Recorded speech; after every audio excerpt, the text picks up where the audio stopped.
Hello, everyone. So I got some more photos for you. The question I have is when you go on vacation, you take a mirrorless camera with you where you have interchangeable lenses. Uh, do you just take something small like a point and shoot, or you take your cell phone? What do you use to capture the moment with your family? That's what I want to know.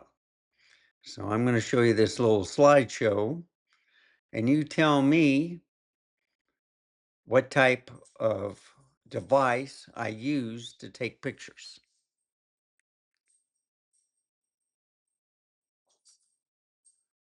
So the first shot, you can see my setup right here.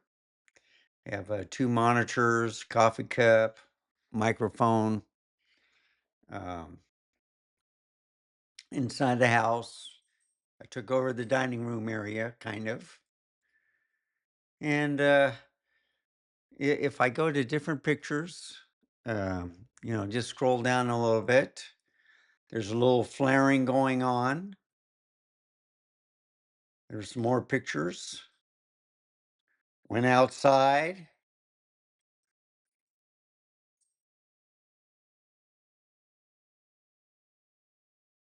It just rained last night. Didn't rain much, but there was a lot of lightning. But as you can see, scrolling to different pictures, you can see how things are sharp.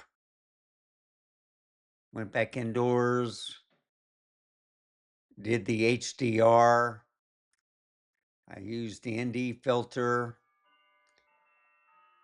I zoomed, you can crop.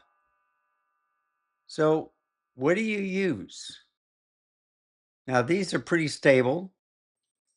I did clean up the place, but I do see where I missed some spots, on the dusting. But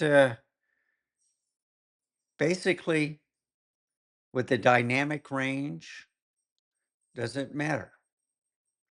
I'm just giving samples of what you would take pictures of. Of course, if you're at an amusement park or Disneyland, it'd be different subjects. But I look at barrel distortion, color accuracy. Is it sharp? Is it not sharp? Do you have trouble focusing? And if you do you retake the shot?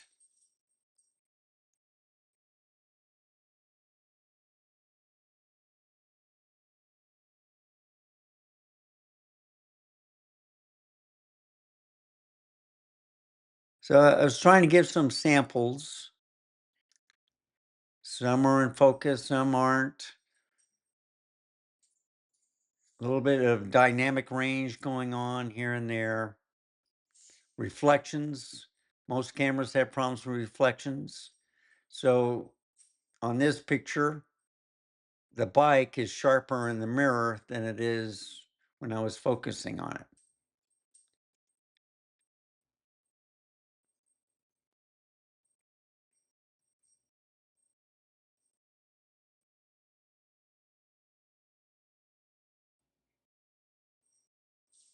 But you can get close to the subject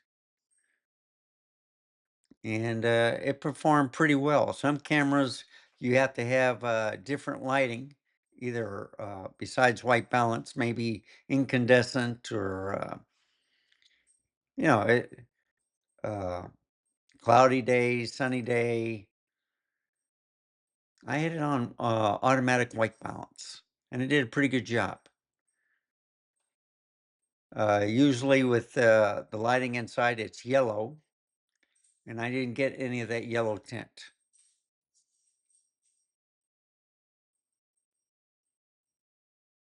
There's a little sparrow.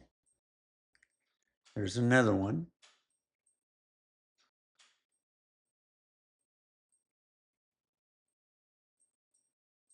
Beautiful morning. I can do a close-up of, I believe this is a dove. All right. And here's another shot of it. And right after this, he says, "Where's the water?" So I put some water in there. And then, as you can see, I filled it up.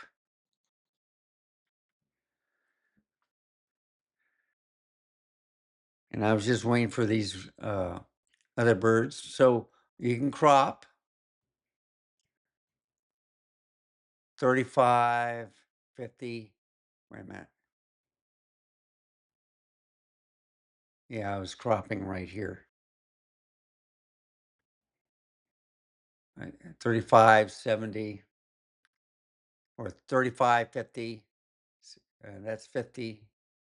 That's 70, 50, 35 millimeter. And then more of the sparrows were coming around. They were just waiting for me to leave. There's two of them right there. Now I had problems with anything shiny or reflective. So I would point the focusing on something dark and then just drag it to what I wanted to shoot. Like this airplane, for instance. Couldn't focus it, so I focused on the tree, and then I just brought it up, and it's still pretty clear. I thought that was pretty good.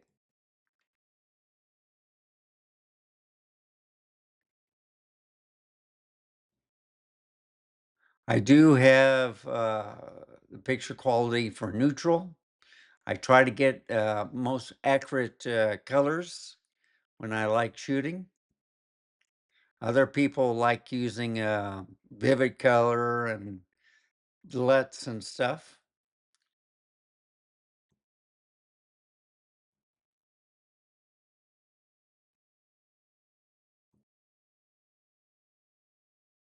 Went inside, tried to look for any distortions on the fan. It looked pretty good.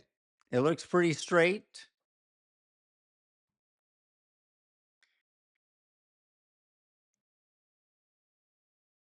It looks sharp.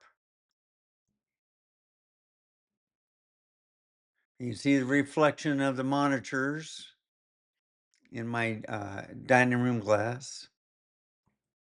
And that's the last picture. So I think I'll end it right there. That looks nice. So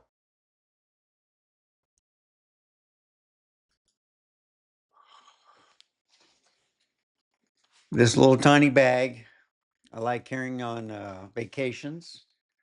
I got the Ricoh's GR3, GR3X, the Sony ZV-1 Mark IIs, and the RX100 5 and 7.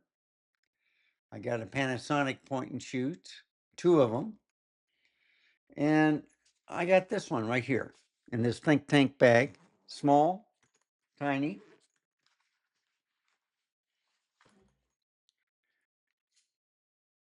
And I have a small rig cage on this camera right here. This is the Fuji X106. Has a nice little retro style cage on it, which I like. Small, portable, only one SD card. The battery lasts pretty good. You can take a lot of pictures, but it's a hybrid. It can also do 6K 30. So the RX 100 Mark 7 can do 4K. This one can do 6K 30. Small, portable, 35 millimeter. You can crop it to 50 and 70 millimeters. With the Ricoh's, basically it's just for film. You can do some video at HT, but it's not very good. So what what would you take? Is it just your cell phone? Would you be able to handle a camera like this? Fuji is now putting them out more. Uh, but what would you do?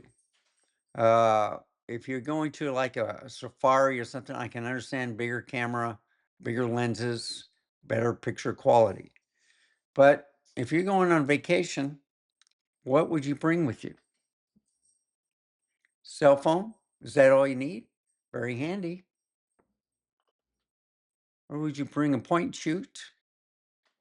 Or would you bring, let's say, a bigger camera, mirrorless, with a smaller lens, like a 50 millimeter, a zoom, a 20 millimeter, where you just don't change it. Small pancake lens, is that good enough? So that's what I like to know. What would you take on a vacation? So, anyway, thank you for watching. Remember, stay safe, keep smiling, and I'll see you next time. Bye, folks. Have a wonderful day.